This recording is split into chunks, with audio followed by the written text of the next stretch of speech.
just say this before I start. People's reaction to maps is so fucking overrated. I mean, no, really. The perception people have of maps is utterly fucking absurd, especially when people try to give reasons why they don't like certain maps. And speaking of maps, obviously you guys are watching one of the smallest maps in the game, Nuketown, and the gameplay comes from Zerpler, or whatever the fuck you pronounce it. I don't know how to pronounce that shit, I'm not gonna embarrass myself. Now, here's the deal. We all have favorite maps, and we all have least favorite maps. I personally loved Shipment on Call of Duty 4, but some people found it a nightmare to play. I personally hated playing Fuel on Modern Warfare 2. And it wasn't just because that map was so glitchy with that stupid-ass rock and shit like that. It's because the shit felt so large that it felt like 2 to 3 maps all wrapped into one. Or better yet, it felt like a map that belongs in Battlefield with some fucking tanks and shit.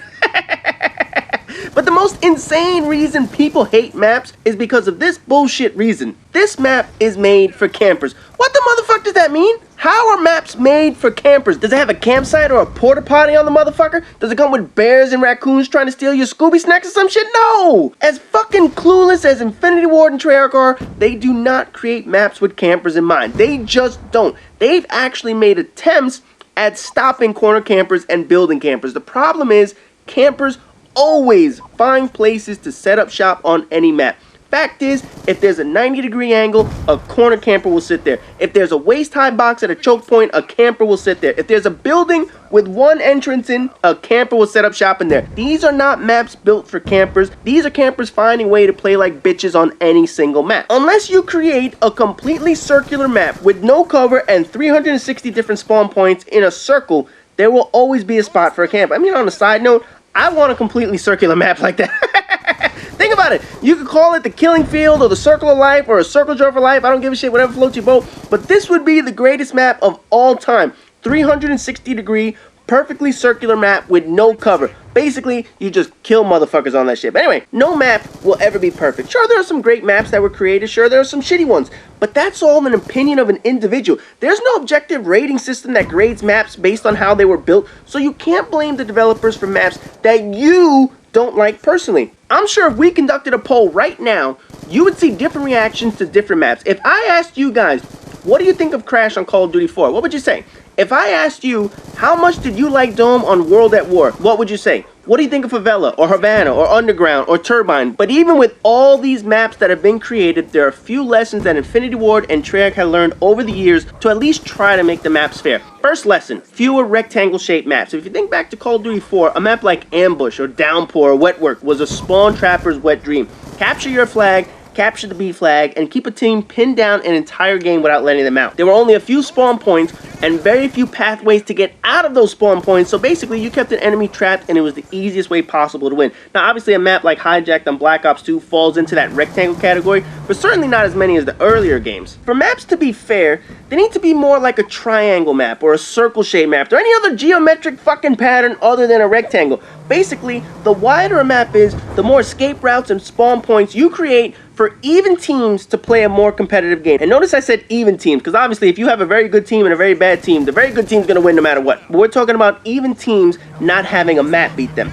Second lesson, the best maps in the game will have areas that benefit all gun types, from a sniper rifle down to an SMG. Maps need to provide all players with areas that suit the different guns. Some good examples of this was Crossfire in Call of Duty 4. Snipers had the long alley, and rarely did people run through the middle of that map. Nobody fucking crossed that shit for fear of a sniper. And the buildings were made for SMG play and shotgun play. Maps like Shipment and Wasteland were specialty maps. They catered to close quarters fighters or long distance fighting. Nothing wrong with having a map or two like that, but you can't have an entire roster of maps that are specialty maps. Providing different areas for each gun is how maps succeed in this game. Provide some sniper towers, some higher viewpoints for them, provide some tight alleyways and buildings and shit like that, underground tunnels for up close fighting. When all guns benefit on a map, people tend to feel like the map is built fairly. And when you have multiple maps that play fair, you don't feel like you're pigeonholed into playing the game just one way. The third and most important lesson is there has to be a good ratio of outdoor space to indoor space. Bad examples would include Jungle on Black Ops 1 and Mission on Modern Warfare 3.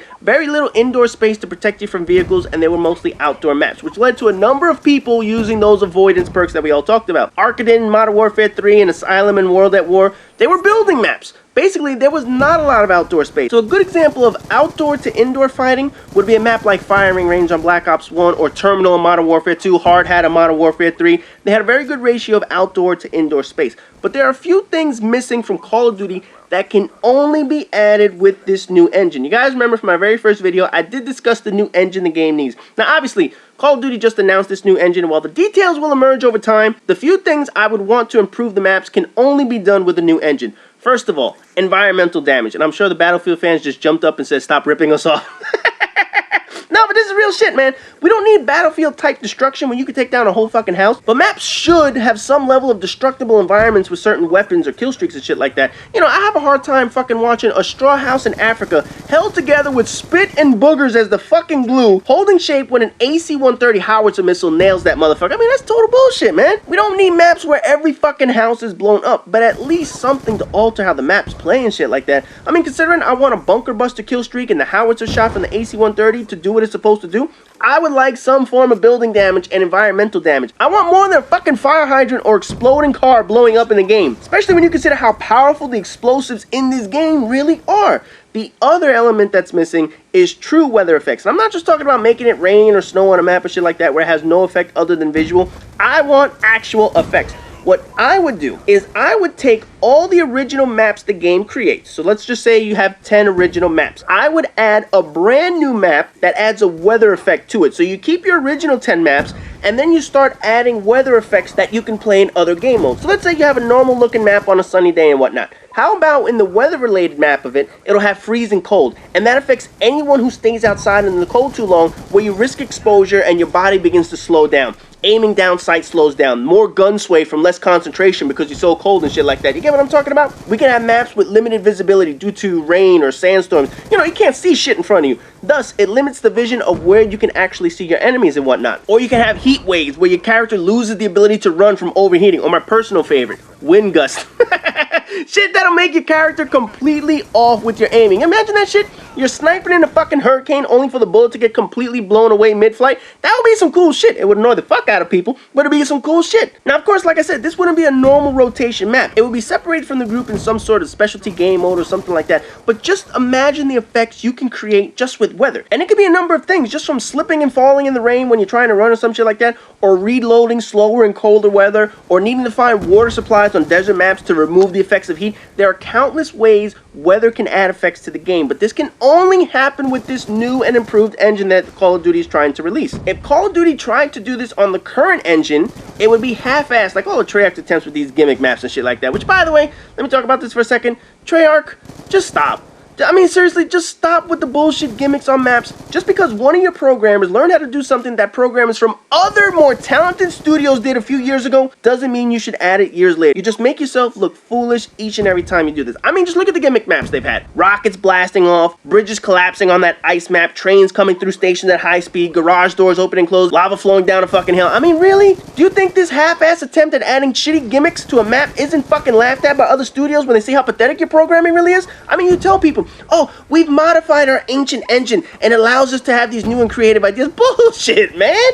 Stop pretending that opening a fucking door in a video game is some kind of innovation that only you created. Give me a fucking break with that shit, man. You want innovation? Use the new fucking engine. You want innovation? Make sure that weather effects actually affect what you do in this fucking game. I don't give a shit if it's nighttime, if it's sunny out, if it's raining. If it has no effect on how I play, you're not innovating shit. You're basically just doing the status quo for the same 6 fucking years over and over again. And another thing, stop adding stupid ass locations as your map because you think it's cool. I mean, both developers are guilty of this shit, and usually they do it when it comes to DLC maps that we pay for. You know, skate parks, carnivals with fun houses and roller coasters, the motherfucking rundown zoo or boardwalk in Jersey. I'm sure you guys over at these studios think this shit is cool. The reality is, the best maps are the ones with direct ties to the campaign. If people can identify with a memorable scene in the game, they can identify with that map. Remember Call of Duty 4, where you had to protect the tank in the street and they turned that into the Crossfire map? Or storming the broadcast station and that was based on a DLC map? Or Block, with that epic campaign mission with saving, what's his name, Captain McNugget or whatever the fuck his name is? You know the one I'm talking about, right? I can't remember his fucking name, but you had to carry his lazy ass through building after building after building,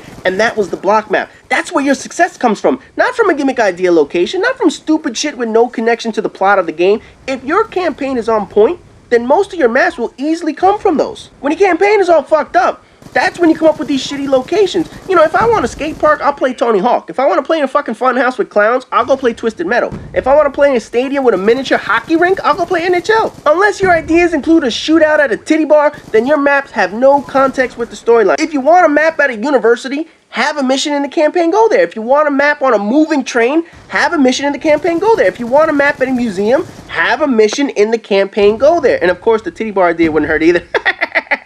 Listen, stop with the half-ass gimmicks on maps. Stop with the stupid-ass locations, aside from that titty bar, and get back into making your campaign worth a pot to piss in. Then, you can build ideas off of your great campaign, add some weather, and continue to get away from the rectangle-shaped maps, and that's how you improve the maps in Call of Duty. When you use a memorable campaign as the backdrop, you can easily improve the stale shit we have seen for 6 fucking years. Anyway, that's my improvement on the maps. Next up, we're getting into the guns. Oh god, it's only taken me 13 fucking videos to talk about the goddamn guns.